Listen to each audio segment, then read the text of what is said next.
The TVWAN News is proudly brought to you by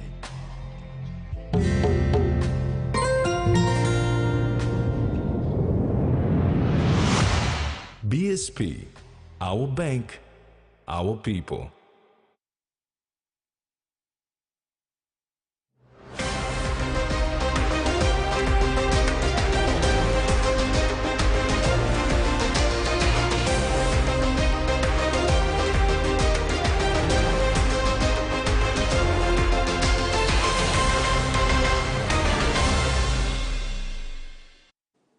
Hello, this is TV1 News. Thanks for joining us. I'm Jasmine Iru. And I'm Carol Kido Jr. Join me later in the bulletin for sports.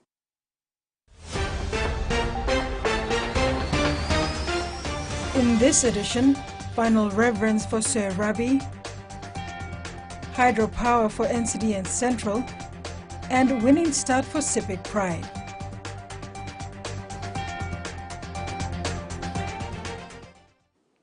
St. John Ambulance swiftly responded to a motor vehicle accident at Varirata National Park near Sogeri in Central Province on Sunday, the 16th of April.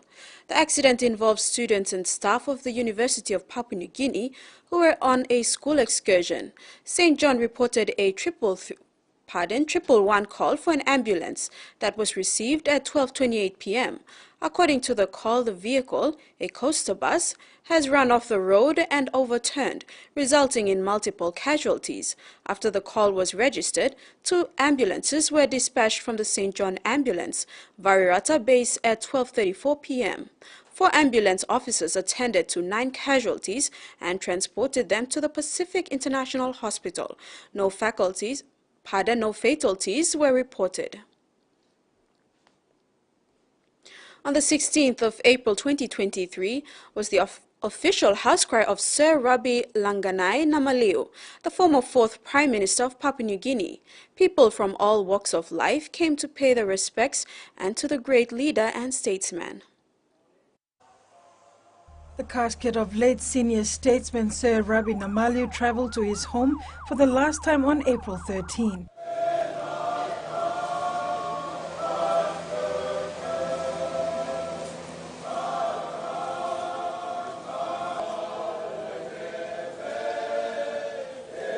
He returned to Port Moresby on the 14th in preparation for the remainder of his state funeral program. He will be laid to rest at Independence Hill on the 18th of April 2023. The House Cry program commenced with a word of prayer by Reverend Jack Moha, followed by a short sermon from the Book of Philippians. The sermon describes Sir Rabi as a man of humility in all levels of his life. Reverend Moha acknowledged God for making Sir Rabi a leader who put the interests of others before his own. He said Sir Rabi lived his godly legacy and walked as a true leader for his people and nation. And as the scripture said, do nothing out of selfish ambition or vain conceit, rather in humility value others above yourselves. Leaders and members of the diplomatic corps shared their sentiments in reflection of Sir Rabi's life of service to Papua New Guinea. Notable figures who delivered speeches included Frank Kramer, Governor for NCD Powers Parkop, Governor for West New Britain Sasindran Mutavell, Prime Minister James Marape, former Chief Ombudsman Ilageno and former Deputy Prime Minister and East New Britain Governor Leo Dion. The final address was given by former member for Angoram Arthur Somare, son of the late Grand Chief Sir Michael Somare, who spoke with deep sentiment in memory of Sir Rabi. As a former colleague of Sir Rabi, Arthur reminisced on how he worked and fought to bring sustainability to his community and the nation as a whole. Mr. Somare said Sir Rabi's hard work in Parliament and outside showed evident peace in homes, communities and the country. On behalf of my mother, Taime Marem New Sosem, Uncle Rabi Pundan, Big Pla Wara Emnusim. Mi Big Pla, lo house blami, Wan Bla Pes, Inosa Lucides la house, Rabi Namaliu, Meg Taylor, Tony Siagru, Emol or Lankol, Country, Blo all get all picnic blossomare. Isaac Langanai, Joy, Aaron, Helen, Nalona, mi lusim papa now tasol, now you lusim, blow you, misawe, tu plaba megi sing blow listat, lewabla mistawa de plastret. Thank you, True. The evening's program concluded with a song by George Brown and Matupit Men's Choir as members of Parliament and the Diplomatic Corps bid farewell to Sir Rabi's family upon their exit from the National House Cry. Carol Kido Jr., TV1 News. Bougainville President Ismail Toroama visited the tomb of the late Grand Chief Sir Michael Somare on Saturday, April the 15th. Upon his arrival in Wewak, East Sepik Province, President Toroama was in Wewak as part of the Bougainville Constitutional Planning Commission's consultations with Bougainvilleans outside of the region. The autonomous region of Bougainville President Ismail Toroama arrived in Wewak, East Sepik Province on Saturday, April the 15th. He was in the province for the Bougainville Constitutional Planning Commission's consultations with Bougainvilleans outside of the region. After his arrival at Boram, the president and his delegation went to Krea Heights to pay their respects to the late Grand Chief Sir Michael Thomas Somare. President Toroama, while acknowledging the founding father, said he is also there to advise him that Bougainville is getting ready to walk on its own. He outlined that Bougainville has always shared a very close relationship with the leadership and people of East Sepik Province. He is there to strengthen these bonds while looking into the future of Bougainville. After Krea Heights, President Toroama met with East Sepik Province's Bougainville community at the Kaindi Teachers College to address them and to give an update on Bougainville's progress. President Toroama expressed his gratitude to Governor Allen Bird and Deputy Governor David Kausik for the very hospitable welcome provided to his delegation. He also expressed his gratitude to the Bougainvilleans living in the province for continuing to actively participate in the process on Bougainville's self-determination. Kedi Ilimbit has been appointed as the new Managing Director and Chief Executive Officer of Oktedi Mining, effective today, 17th of April 2023. The decision of his appointment was made after an international search campaign and thorough evaluation of candidates. He previously worked at OTML from 1995 to 2004 and returned in 2015, holding various roles in mine maintenance, processing, assessing, management, operations, and community support, and currently serving as the acting CEO. The board is confident in Mr. Ilimbit's leadership and looks forward to working with him and the leadership team to ensure the success of OTML and make the expectations of all stakeholders. The General Manager for Adaptation and Project Design with the Office of Climate Change and Development Authority, Jacob Ekinye, says that the National Adaptation Plan was developed to approach climate change issues holistically. He said going forward they will need to integrate mainstream climate change issues into the sectoral development plans with the help of all stakeholders, including development partners. Jacob Ekinye announced during a recent press conference that they will roll out the National Adaptation Plan to the national and subnational levels in 2 phases. The General Manager for Adaptation and Project Design with the Office of Climate Change and Development Authority said in Phase 1 they are targeting transport, works, health and agriculture sectors. Eventually, we will, in Phase 2, we are thinking of rolling it out to the subnational level. That means at the province and districts. And we would like, because it's very important, as you have said, the vulnerability of, is becoming profound as we, as we move into the future. Climate change is a serious concern for us. It's becoming a developmental issue for the country as well. He added that they need to integrate mainstream climate change into the sectoral development plans. The objectives under the National Adaptation Plan that we have had all along was, there were three specific objectives that we had. The first one was about building capacities of our sector agencies and developing that coordination and networking and liaison with all those sectors we feel are relevant to addressing climate change issues. Then the second objective was integration and mainstreaming, like I just alluded to. We need to integrate the climate change aspect into the development planning processes. Acting Manager for Adaptation, Iki Peter, emphasized that climate change is real and is here to stay. He urged citizens to reintegrate and adapt to the changes. To adapt to climate change is simple things like planting resilient food crops, like crops that are tolerant to droughts. I'm just giving an example. Another example would be to move away from vulnerable places.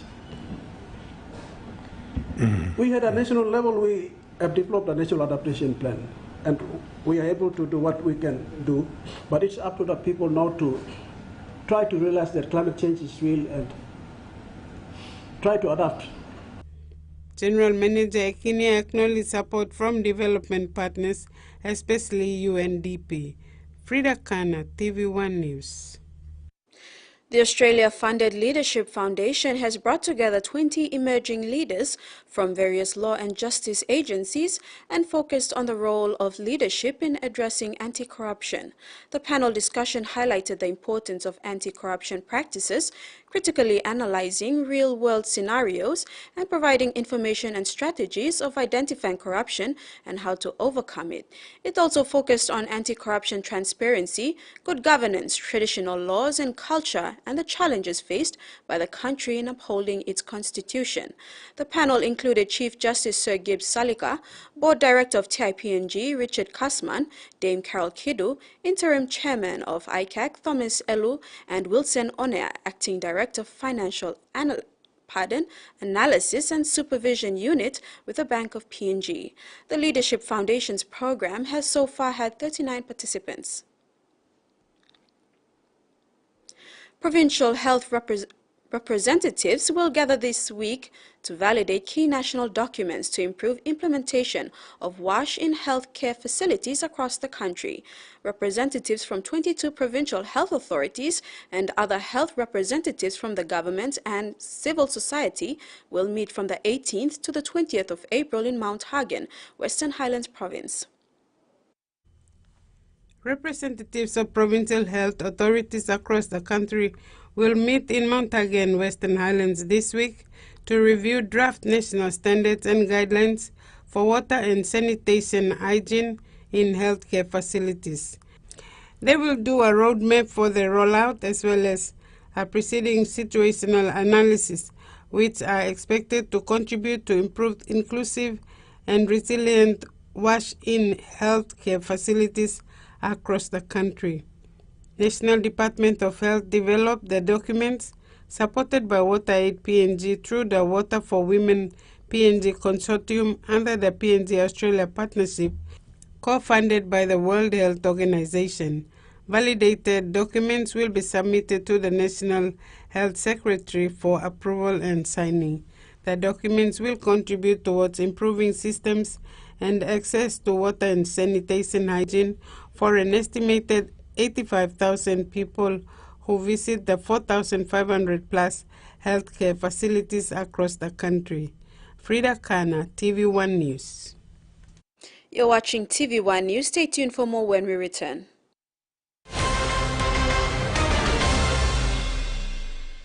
All One Talks adds some excitement to your festivities with the Flame Easter Bonanza. Win a slice of a whopping 300,000 kina by purchasing the Flame Family Bundle Pack, which includes rice, sugar, flour, and vegetable oil, all in one go. Highlight these goodies on your receipt and scribble your full name and contact details on the back, and pop it in the entry box in selected stores across PNG. 4 fortnightly draws, 100 winners, 3,000 kina each. You don't want to miss out. This promotion ends on the 31st of May. Flame, strength and energy. Terms and conditions apply.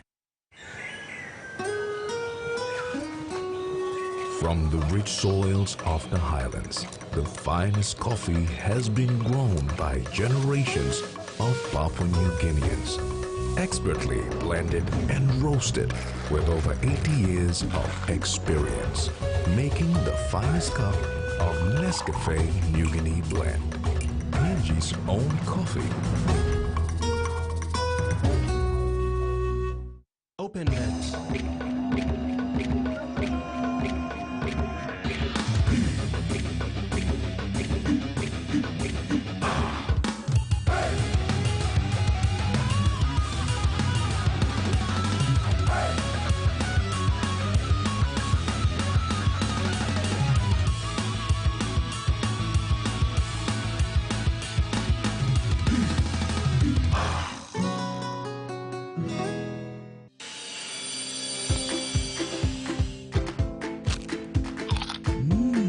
Right across the nation, we eat snacks crackers.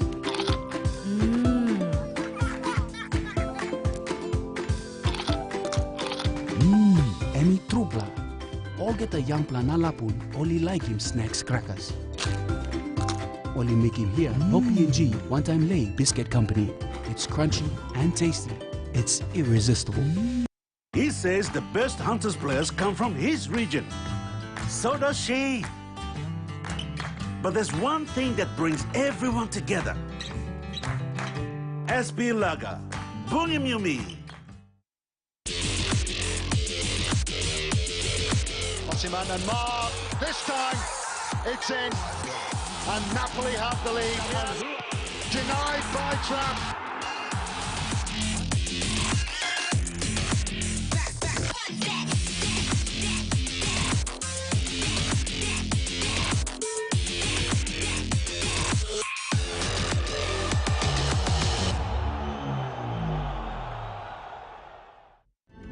Right now, we're facing a man-made disaster of global scale.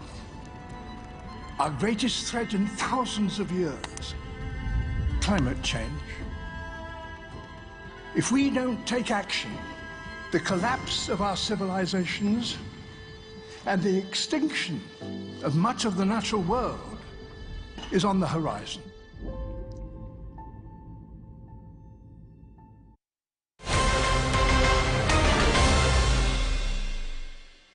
Welcome back. The move to cut down on the importation of bulb onion was raised during the partnership signing between British American Tobacco and Fresh Produce Development Agency. Minister for Agriculture and Livestock Aya Tambua strongly believes the increasing growing of bulb onions that can give opportunities to local farmers.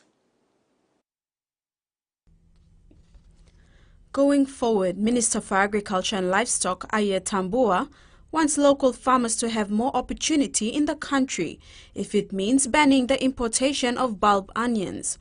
The minister said this during the partnership signing between British American Tobacco and Fresh Produce Development Agency in supporting rural bulb onion projects in the country. Going forward, we want to ban small things like onion. If we can grow them in the country, why should we import more of that?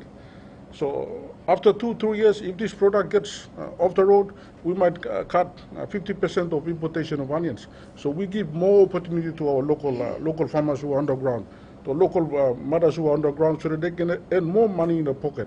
He added that this has been the government's long-time vision to make sure that agriculture is our livelihood. He shared that 80% of PNG's population are agriculturists farming and only 20% are working and paying taxes. He acknowledged the partnership between BAT and FPDA to maintain the government's development agenda in investing in such programs. If you see in this year's budget, the government has actually allocated a lot of money in terms of agriculture to move our industry going forward. We are trying to revive old rundown plantations, to revive them and move them forward.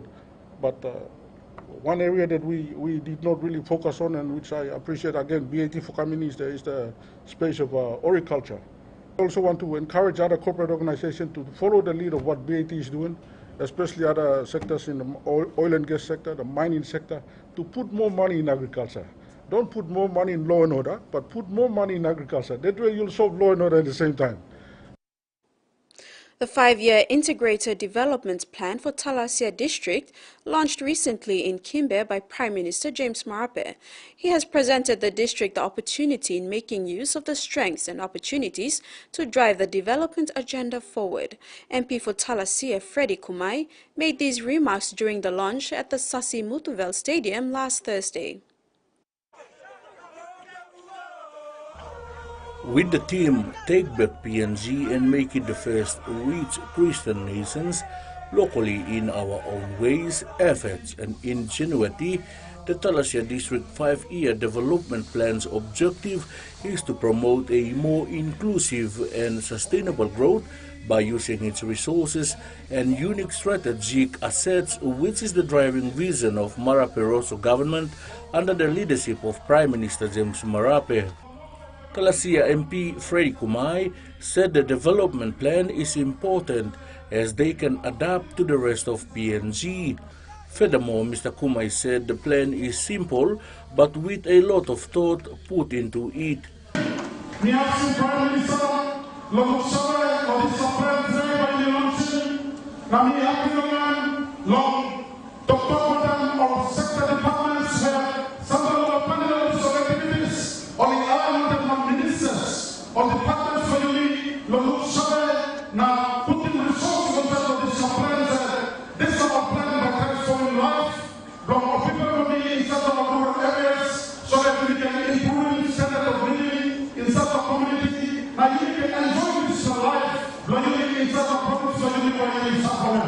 Kumai said the plan also aims to promote inclusive and sustainable economic development by increasing the production of the cash crops, including doubling the number of households involved in oil palm production, cocoa and copra.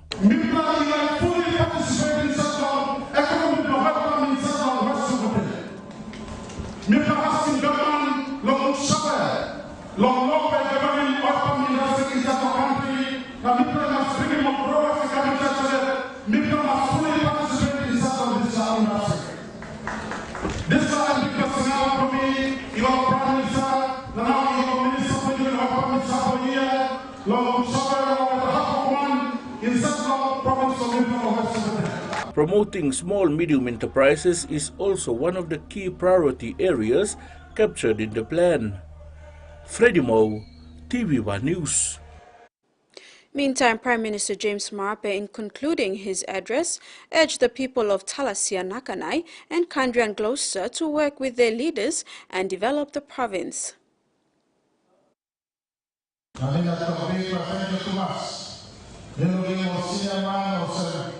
Chief very lucky all the program you like kind of sight. Losing day-to-day activities, losing any other thinking of politics or business or culture or sport. Now kind of sight your leadership, your honorable Freddie Kumai, leadership, your honorable Sasha Mutula. You can walk the plane kind of sight. Tete kisi maos o national government, di kano kisi suapele, kani go da sila, hapo sila no provincial government office, hapo sila no national government, and together, hopefully, we will publish a road and in 5 years' time about creating some percentage to the way people is looking face and lose for the government. The new Biala Courthouse opens the establishment of the new Nakanai district in West New Britain province. Minister for Oil Palm and Nakanai MP Francis Maneke said at the opening of the court complex that without the intervention of former Chief Justice Sir Salamo India, this modern art infrastructure will not be completed. Minister for Oil Palm and Nakanai MP Francis Galia Maneke has acknowledged the support of the National Judicial Staff Services for erecting the new Biala Courthouse at a cost of 9 million kina. Maneke also acknowledged their partnership with key stakeholders in the district for their continuous support to the new district. The MP for Nakanai called on Prime Minister James Marape to support new infrastructure plans for the new Nakanai district. In PNG, we have to see more to our tax credit programs in Papua New Guinea can be able to partner and align our future in terms of the infrastructure and in new developments in our country. Prime Minister, this is a new district, and we still need to see some more of the infrastructures required for this new district. And I commend your government for establishing this new district, but most importantly, we have to support the government, the district, so that we can be able to see better infrastructures, so as the standards that has to be done in all the new districts in Papua New Guinea. He was also very grateful to the government of the day for seeing to fruition this important service. Thank the government to see the future of our districts and having to see additional funds into districts, and it is the way to go, and we want to see more of the infrastructures in the new districts standardized in a way that the requirements of our systems and the infrastructures in the country must be done properly. The new Biala Courthouse was officially opened by Prime Minister James Marape and Chief Justice Sergei Salika. Freddie Moe, TVWAN News.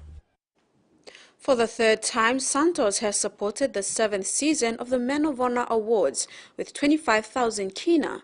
The continued support received from Santos will be the Highlands regional sponsor of the MOH Awards. Through Digicel PNG Foundation, this peace-building initiative of the Men of Honor campaign focuses on positive behavior with the aim to break the cycle of violence in PNG. The MOH Awards will be on the 3rd of May 2023 at the APEC House in Port Moresby. This year, 3 ambassadors will be selected from each of the 4 regions, with 1 Unsung Hero Award going to an ambassador from each region. Governor Powes Pakop, along with City Manager Ravu Frank, recently visited the Edevu hydropower project on the Brown River, which is located 47 minutes northeast of Port Moresby. The 650 million kina project will generate 54 MW of power and is seen as a substantial foreign direct investment that will provide a reliable and cost-effective energy supply to NCD and Central Province. NCD Governor Powes Pakop and City Manager Ravu Frank visited the Edevu hydropower project, a 650 million kina initiative located on the Brown River that will generate 54 megawatts of power. Governor Pakop was impressed with the project and its potential to address the major challenge of reliable energy in NCD.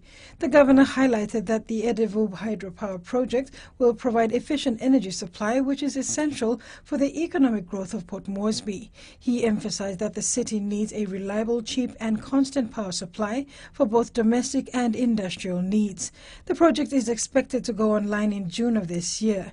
The governor expressed his gratitude on behalf of city residents for the massive investment and great work being done. The transmission lines are currently under construction to Port Moresby with funding from Kumul Consolidated Holdings Limited. SMEC or SMEC is conducting studies to provide an alternative water supply from the Edevu Dam. Carol Kidu Jr., TV1 News. And that ends the news segment. We'll now have the weather forecast for the next 24 hours.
This is TV1 News. After the break, we'll have news from abroad.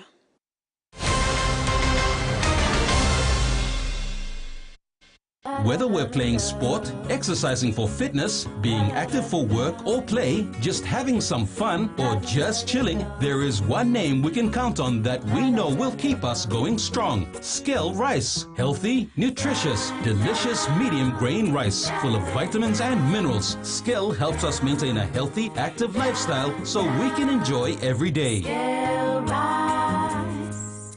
Skell life.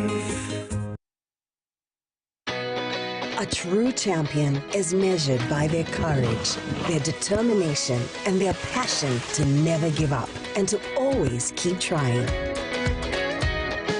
With a delicious Milo and milk taste and added nutrients, Milo and milk is a great way to fuel our little champions with nourishing energy every day. Because true champions give it their all. Milo, PNG and Mia. Fine PNG made. Hardware House is more than just a store. It is where quality meets affordability, where culture is proudly celebrated. Spanning 9 provinces, we pride ourselves in offering top-notch customer support and services. We're more than just a store. We're more than a brand. We are Hardware House.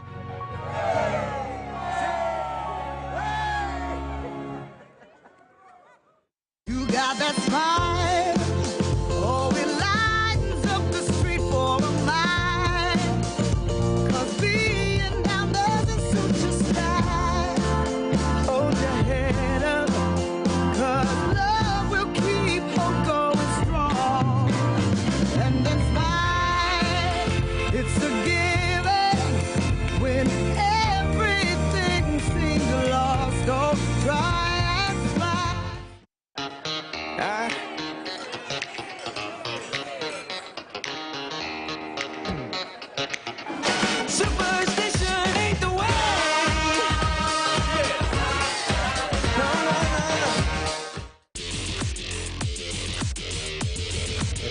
Marco sends it in. Oh, good save!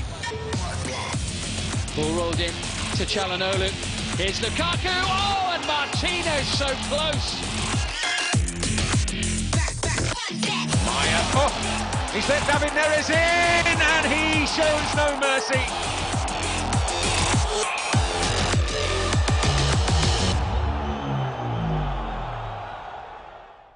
Tasmania is Australia's smallest state, lying about 240 kilometres south of the mainland. Join me on my journey through this beautiful island state as I experience the produce, people and culture that makes this an unforgettable island.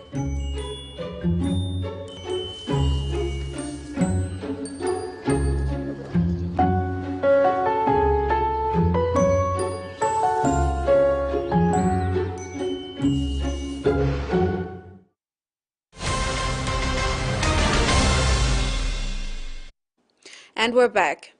Papua New Guinea's international reggae sensation, Anselm, is gaining recognition worldwide with his songs Love Me Again and I Will Love You, hitting the airwaves in Europe and the USA.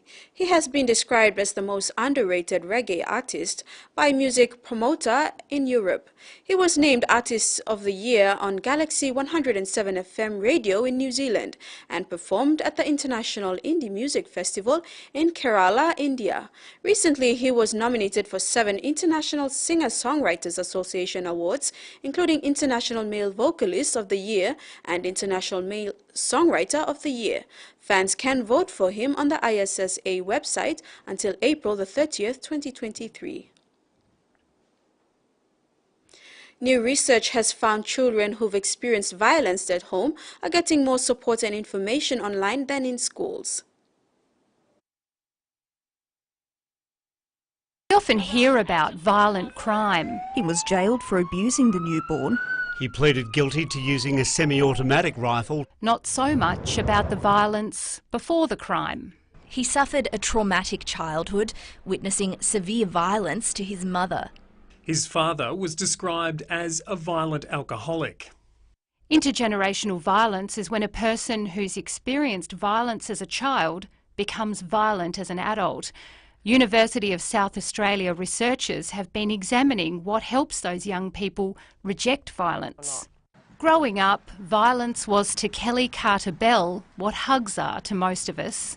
I can remember Mum many times probably having a swollen jaw or a broken jaw or a black eye. Kelly's own husband was a violent criminal too. The scars on her face were from a knife attack. It's like waking up to war every day. I don't know. This is her son Clay. He started out on his dad's path, which landed him in prison. But he says he's a good dad and that Kelly helped him break the cycle. There was a lot going on, but she was a bloody good mum. The researchers set up a survey of young people who were all children of family violence. More than 200 people filled it out. More than a dozen of those agreed to be interviewed. One thing many said helped them as children, watch out parents, was screen time. TV shows and movies that addressed the issue. And social media for its support groups and networks. They learned what domestic violence was. They got support from Facebook groups and they got information from other social media platforms. They said they learned more online than in the classroom. Here's the story of how I escaped my abuser. The most dangerous and that's social messaging. The most dangerous place for a woman to be on a Saturday night is at home with a partner. Is only getting louder.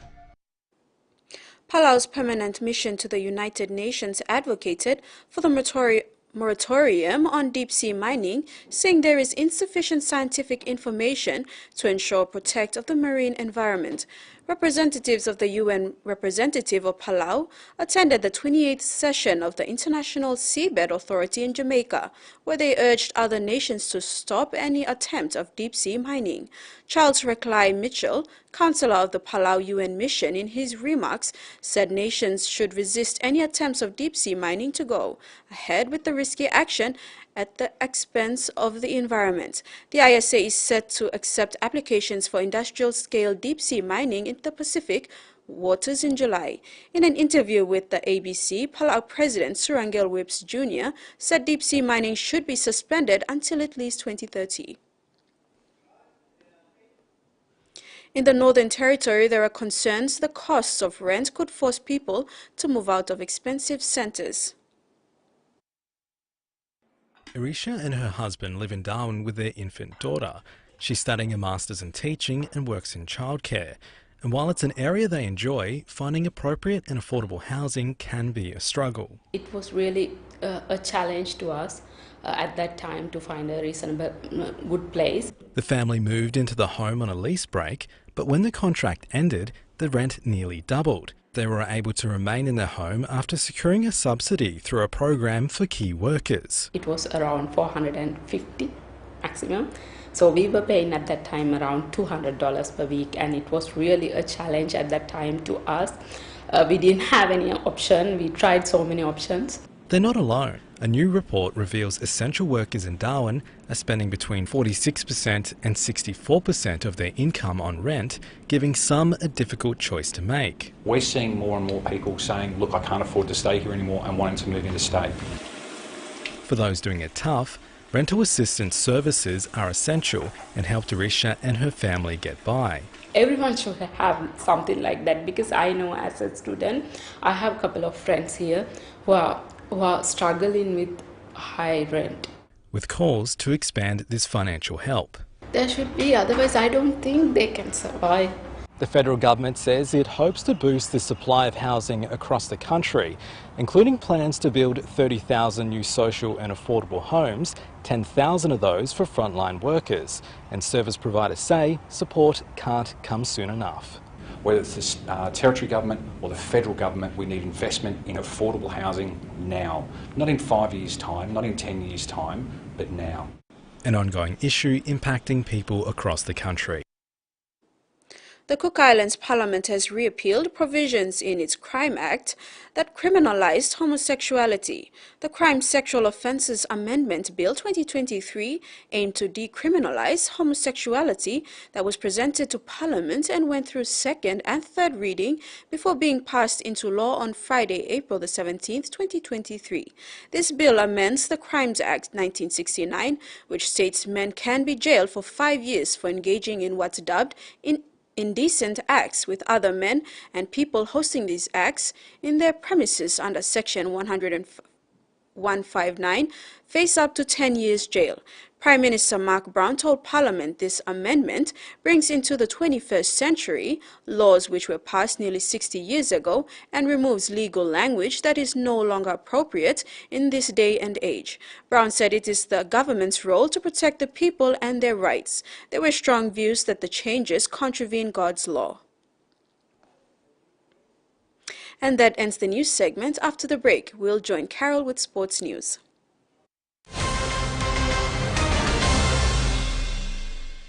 Remember the joy of playing with your toys as a child? At Money Plus, we believe that every small business deserves the chance to build and grow. That's why we offer asset financing. Now chance to building something new, to see a different point of view.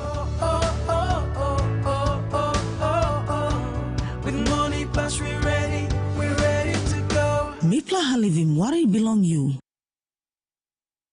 Dear son, you ask me how I live such a good life. Yes, I've had some good luck, like the day I met your mother. But it wasn't always that way. I've made some good choices too, like working hard and keeping my super with NASFAN. They looked after it for me, which meant I could concentrate on looking after my family. Living each day, knowing that when the time came, I'd be ready for tomorrow. Love, Dad.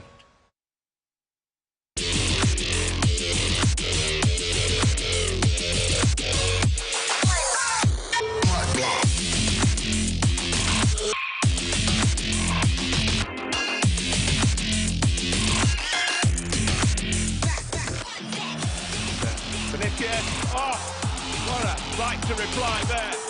That's fed past Allison. First drill.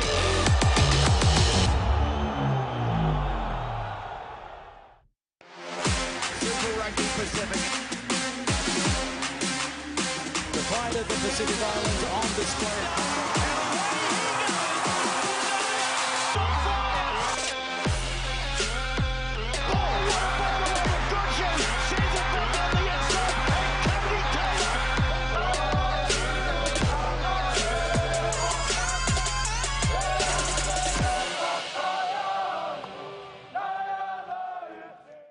Leopards, bison, cheetahs, and more.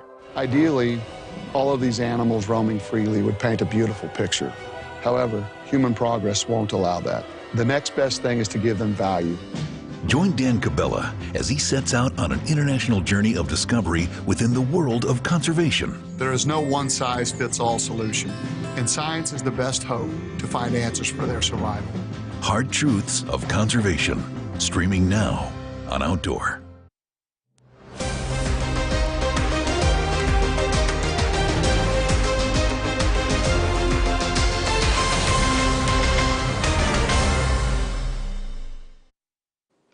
Hello and welcome to Sports News. The East Sepik Province cycling movement is setting a trend for the province by encouraging youth to take ownership of issues in the province. With 140 registered members, the association advocates on issues like gender-based violence and also takes part in charity drives. The cycling movement is a first of its kind for East Sepik Province. Setting the trend is the East Sepik Province cycling movement, which has 140 members so far. The youth keep themselves busy by engaging in community work and conducting awareness on violence and COVID-19. Speaking at Windjammer Beach, spokesperson Jethro Ani, who hails from Drakikia, said first and foremost, their dream is to host a bicycle workshop. Lo ia place no mi place na lem. Obviously lo ba support mi bla lo strong English la bike association bani. Na tu lo come up mol cycling code inside the province now, running cycling races inside the province. Na building go out, not the districts too. Na even the country limit. Okay, thirdly, mi bla la sana strong lo help him na fight him out awareness. Campaign based law or not law, social issues affecting individuals, families, communities. The Cycling Association hopes to garner support from the provincial and local level government, with Annie stressing that involving young people in community activities will give them a sense of purpose and keep them out of trouble. Starting up this association based upon interest, I mean, all the tintin blow on man or the tintin blow me blow over brothers where me block interest blow bike. Me blasana one time lo strong bike na lo walk me come up with some registered code inside the country. Bikes now you looking sana front there you me at me buy them sample you me collect them all bits na pieces blame na come up in bike them. The East Sepik Province Cycling Movement is planning to conduct an anti-violence campaign in the near future and is hoping to get support from business houses and non-government organizations. Salome Vincent, TVWAN News.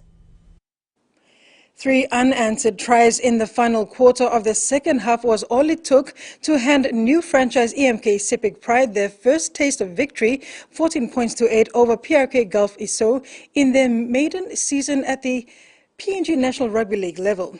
From the outset, it was ISO that set the platform early with a 2 points buffer from the penalty kick.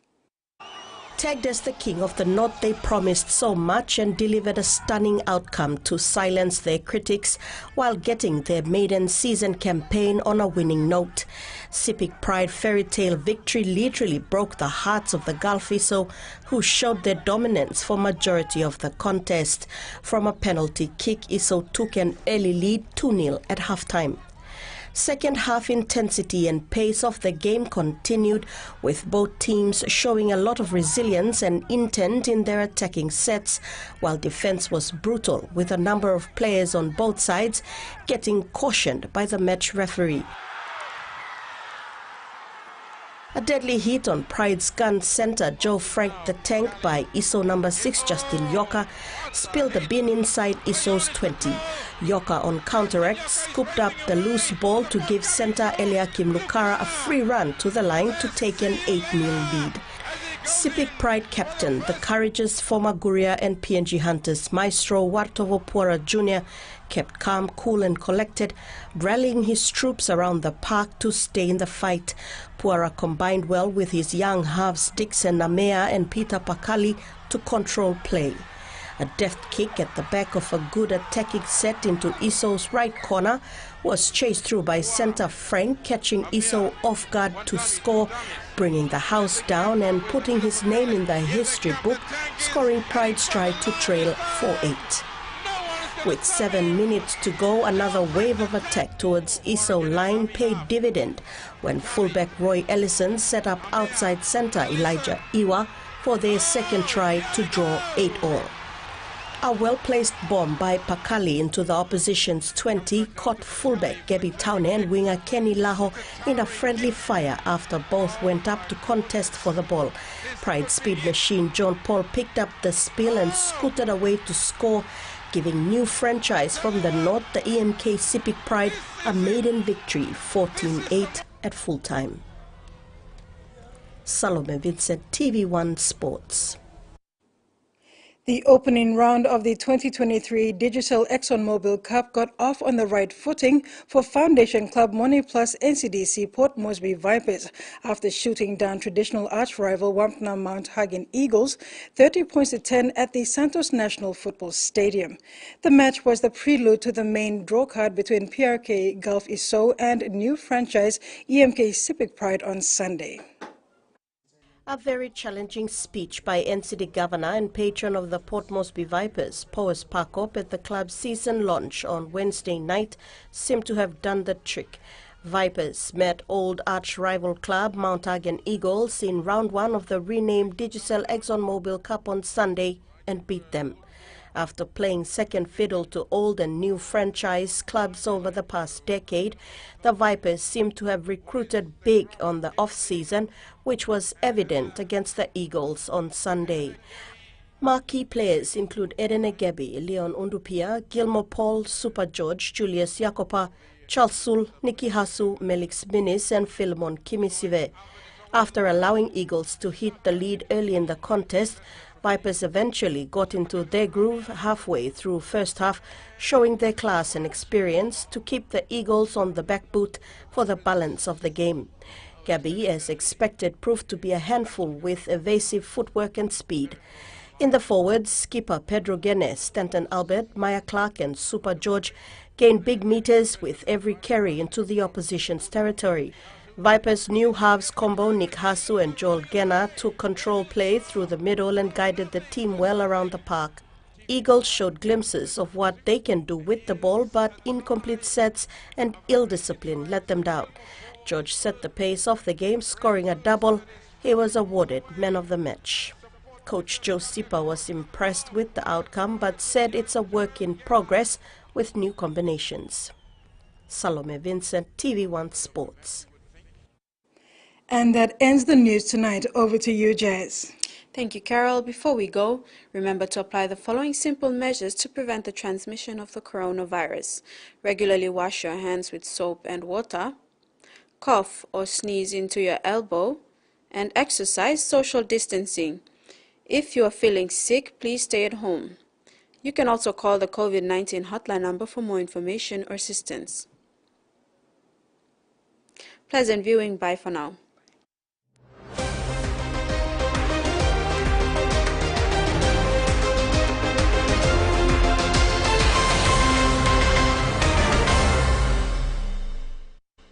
The TVWAN News was proudly brought to you by